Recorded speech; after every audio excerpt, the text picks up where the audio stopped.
going on, everybody? Welcome to a brand new edition of the Chris Stevens Writes YouTube show. Of course, you know who I am if you've been to this channel before, but if you're not, welcome. My name is Chris Stevens. I'm a sports writer, a novelist, a cultural critic, amateur, I should say, about different things in music, art, society, all that good stuff. If you are not new to the channel, if you're a subscriber and a returning subscriber and a lurker, welcome back.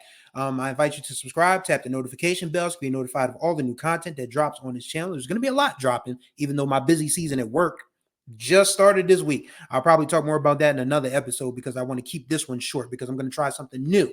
That means shorter and more frequent episodes because you guys have seen me talk for 30, 45 minutes at a time, and I'm just starting to feel like that's just doing a little much. And I mean, I'm a verbose person, which is why I have this channel, but it just makes more sense to just stick to one topic, cut it down, and then, just talk about different topics as they come instead of just, doing it all at once. If you guys feel differently, I mean, feel free to let me know in the comments. I'm open to suggestions. Feel free, again, to like and comment on this video so we can get a discussion going, so I can get some feedback and I can make this channel the best it could possibly be. And also, we can get that algorithm popping so more eyes can be, tuned into the channel and ears as well. So we can make this channel the best channel it can possibly be. All right. So like I said, I'm going to try this new thing where I do shorter videos. I'm going to try to stick to 15 minutes per video. So that means I really need to stop talking and, stop with the intro and just get busy with the discussion. It's not going to be a really long discussion, but it is something that I wanted to talk about. Previously on this channel, I did a video about the great crash out from Stephen A. Smith when he absolutely laid waste to Jason Whitlock on his show, The Stephen A. Smith Show, which is also on this fine YouTube establishment if you wanted to go look at that. And Stephen A., as I've said before, is a huge influence on what I've done as a journalist in my going on 23 years. Good Lord have mercy. Next time I cover a game, well, I mean, the season has already started. I'm already covering college football remotely, but I'm going to get to a game this fall. So this will be my 23rd year as a sports writer, 23rd season covering high school or college sports. Whew, time flies. But Stephen A. was an influence going way back to when I was a student reporter. I told the story on the previous episode that I had met Stephen A. at the Unity Journalism Convention in DC in 2004. And he gave me some great advice, to follow your heart because anything else is just a job. And 20 years later, I'm still following that advice. I mean, I've gotten other jobs before, but my heart has always led me back to journalism and media and things of that nature. So I'm sharing that with you all. And I mean, Stephen A. He was a talented reporter for many years at the Philadelphia Inquirer, covering all sorts of different things: NBA, NFL, general sports columnist, which is a fact. You can look it up. He was one of only 20 African Americans in that position at that time. It's one of the greatest memes on Twitter that you could see, but it's factual. There weren't very many black columnists back then, and Stephen A. was just one of those guys. And so it breaks my heart, honestly, to see him veer off into this sort of Kevin Samuels-ish lane when it comes to women's sports. I mean, obviously, earlier this summer, there was the huge spat with him and Monica McNutt and Andrea Carter and Shanae Ngumake on First Take, where he literally was saying he was responsible for their successes. And as much as I love Stephen A., that could not be further from the truth. These ladies, especially Monica McNutt, who has had a job in journalism for a long time. I mean, she is the color commentator for New York Knicks broadcasts and sideline reporter for ESPN long before she was going on First Take talking WNBA. Andrea Carter is a superstar in the making. Like, I wonder what's going to happen with this WNBA contract now that TV is going to be split between NBC, ABC, ESPN, and Amazon. Because Andrea can write her own ticket. She is that good. And Shanae, of course, played many years in the WNBA, has a magnetism about her on the screen. So these three ladies, they didn't need Stephen A. Smith to blow up. They didn't. So it was disappointing to hear him say that. But now it's even more disappointing to hear him call a certified WNBA women's basketball icon, a Hall of Famer, a legend, out of her name. Of course, I'm talking about Sheryl Swoopes. And Sheryl Swoopes has gotten a lot of flack for her opinions on Caitlin Clark. And a lot of people will take those as her being a hater, but she said it was going to be a period of adjustment for all rookies. She didn't just say Caitlin. She said Angel Reese as well. And give, I mean, let's give Caitlin Clark credit. I mean, I'm not going to sit here and pretend like she's not the front runner for Rookie of the Year, that she's not a game-changing athlete, because she is. She handles the ball she handles the ball like any of, not like many point guards. Her shot is Steph Curry range. Her court vision is immaculate. She made a pass a couple of weeks ago not a couple of weeks ago, because the league's only been back about a week, but about a week ago, she made a pass that I've only seen Magic Johnson make. Full court, just on a line. You don't see many players make those type of passes these days, or ever. So no one's denying that Caitlin Clark is a generational talent. What we are saying is that the crowd that she has brought with her, and that's not her fault, is trying to shoot down that there was a WNBA for 27 years before Caitlin Clark came in the league this year. That's where the trouble lies. And that's why Sheryl Swoopes is really taking offense to people feeling like that Caitlin Clark is a savior of something that probably didn't need to be saved in the first place. So the disappointment with Stephen A is he called her insane on the Stephen A Smith show. And when you have someone with the reach that Stephen A has, it's akin to throwing raw meat to a school of sharks. And we've seen this before. I mean, I'll link you guys to the video below in the comments where this content creator laid out a case-by-case point to where Stephen A incites misogyny, incel behavior, red pill stuff about the whole thing with Malika Andrews. You know, that whole situation that still I don't think is resolved, because whenever they do something NBA related, you can tell the tension is still there. You can cut it with a knife. Like, it is legitimately still very much thick in the air. But Stephen A, even though he's not explicitly saying go attack Sheryl Swoopes, there's so many people out there that are just waiting to do so that they don't need Stephen A's approval or him to even say it, but they'll just interpret what he's saying as go do this, get on Sheryl Swoopes.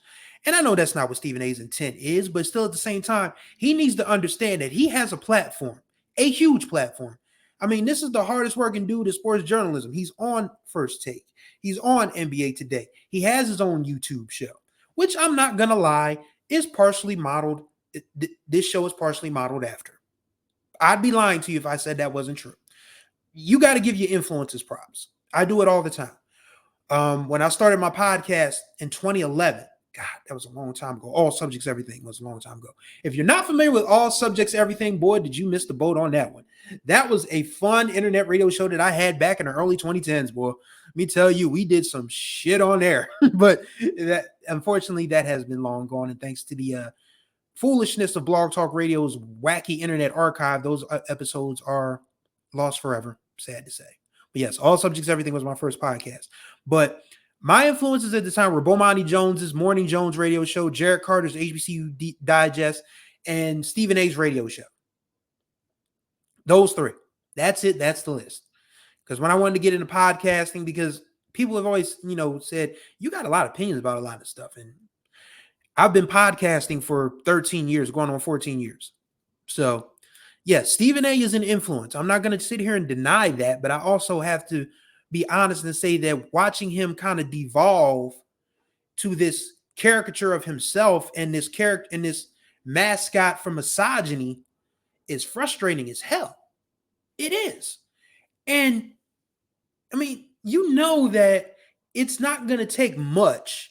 It's not going to take much for these folks to say, okay, Stephen A called her insane, so let's go parrot those opinions. And people who like to troll will like to throw things in people's faces. Like, yes, everyone knows Sheryl Swoopes got fired from from Loyola University for what people considered mistreatment of players. And I'm not going to take that away from those players, because I just did a story for HBCU Sports about a college coach bullying and mistreating and neglecting her athletes. And I talked to those young ladies at length. And I'm not going to sit here and take that from them. And I'm not going to take that from any other athlete that feels like they've been mistreated or bullied and neglected and disrespected by a coach. So, yeah, I'm probably sure Sheryl feels bad about that. I would hope she does. But that has very little to do with Stephen A. Smith, not implicitly, but indirectly calling the attack dogs on her. It has nothing to do with that. Because people are going to try to make that straw man argument that, oh wow, you don't like Caitlin Clark, but you don't like any women's basketball player, do you? Because 10 of your 12 players transferred, didn't they? Ha, ha, ha, ha. That's not the same thing. But it does give credence to this point.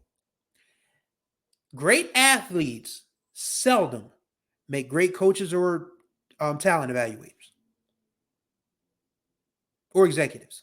They just don't, because it's just so hard for them to grasp that people aren't as great as they were. Michael Jordan tried it with the Wizards. Didn't work. And the big three from the Houston Comets have all had trouble in women's basketball, college basketball. Tina Thompson didn't last long at Virginia. Sheryl Swoopes didn't last long at Loyola. Cynthia Cooper retired ahead of being fired because she was making sexual innuendos about her players. So there's a lot, to be said about great athletes who don't have that coaching gene. And that's not to say good athletes don't make great coaches, because I've seen here in Delaware, granted it's only high school ball, but I've seen a lot of high school players that either I watched as a kid or, telling my age here, were in school the same time as. And they have turned out to be really good high school coaches because they know how to talk to players. They've been there. They've played at the high school level and they know what it takes to be great. But they also know that you can't just, bogard your way into making someone great. You have to work with them, learn their personality, learn the best way to teach them, learn the best way to coach them. And that's something that a lot of great athletes struggle with. It's why, you probably see guys, you don't see too many quarterbacks that are head football coaches that were great in the league. Like Joe Montana hasn't coached. Brett Favre shouldn't be anywhere near a damn thing right now. But yes, back to the point. What Stephen A. Smith is indirectly doing is wrong. And this is something that has troubled the W since Caitlin Clark got drafted. This new breed of WNBA fan, that's why I put it in quotation marks, because these folks don't give a damn about the W. They do not. They want to get their hot takes off. They want to talk about how Caitlin Clark is the best thing since sliced bread. They want to talk about how all Angel Reese does is stat pad and get her own rebounds. They want to talk about how no one's ever heard of Asia Wilson. They want to do all of this stuff instead of actually being a fan of the game. And at this point, it would just behoove the true fans of the WNBA, the people who have been there the longest, the people who respect the game, the people who respect the players, the people who respect the culture, to just ignore these folks. Because they're going to say what they want to say regardless. So you just block them or mute them and just move on with your conversation, because it's really just pointless to let people get you worked up, because that's their only wow. Didn't mean for that frog in the throat to come out. Sorry. But that's their only play. Like if they know that they've pissed you off or gotten in your head, they win. So stop, as my mother used to say whenever my sister would try to do stuff to get on my nerves, stop feeding into it. So stop feeding into these W trolls. We know that these folks are the bastard children of NBA Twitter, pretty much. They're trying to bring that NBA Twitter dereliction, that deplorability over to the WNBA. Don't let them do it, because that's really all they're trying to do. And if they feel like they've gotten in your head about something, then it's a win for them, because they don't have anything else going for themselves. Like, if you had anything else going for yourself in life, you wouldn't sit online trying to troll people all day just to get a reaction out of people. Aha, made you mad. Aha, you blocked me. When the reality is you're just an asshole that nobody would want to be around online or otherwise. And this is the crowd that Stephen A. Smith is courting. And again, that is devastating to me, because this is a dude who was a damn good reporter, a damn good writer, a damn good columnist. And he's turned into what I thought he didn't want to be, like Skip Bayless. I mean, we can talk about Skip Bayless all day long. I'll probably say that for another episode once again. But again, what Stephen A. Smith has done to women in the space of women's sports and women's sports media, it needs to be called out. I mean, I respect the guy. I mean, his career, as far as I'm concerned, is second to none in this generation. I mean, you could probably make a case for guys before him, like the Sam Lacey's of the world, those guys who really made the late Ralph Wiley, who we all admire and, revere and want to follow in his footsteps in some form or another. Michael Wilbon, who is still, active in the space. So many other great Black sports writers and sports media folks that, had their day, but right now Stephen A. is the top dog. Make no mistake about it. And with that comes responsibility. And he is eschewing his responsibility to be a fair and impartial journalist that doesn't incite BS by inciting BS. And it's dangerous. It's incredibly dangerous. When you're indirectly sending attack dogs at a WNBA Hall of Famer who did bite back and said he was a coward, and give her credit, Sheryl Swoopes ain't going back down, man. She's just not. So if anybody thinks they're going to run her off the space, run her out of social media, run her off of her duties as a color woman for the Dallas Wings, you are sadly mistaken. Sheryl Swoopes has made a stronger stuff than any online troll. But it shouldn't have to come to that. She should be able to do her job. She should be able to share an opinion without being harassed and ridiculed and bullied and stalked about it. And that's where people like Stephen A. Smith, who incite this stuff, that's where even Caitlin Clark, I've given her the benefit of the doubt. She still has to say, this is not what I represent. That's what it takes to kind of put this nonsense, nip it in the bud, to quote the late, great Don Knotts' Barney Fife. And that's going to do it for this edition of the Chris Stevens Writes YouTube show. Greatly appreciate your time as always. 17 minutes, not too bad. Okay, so we're going to try to, again, shorter videos, single topics, easier to just share and let people watch at their own, at their own pleasure or leisure.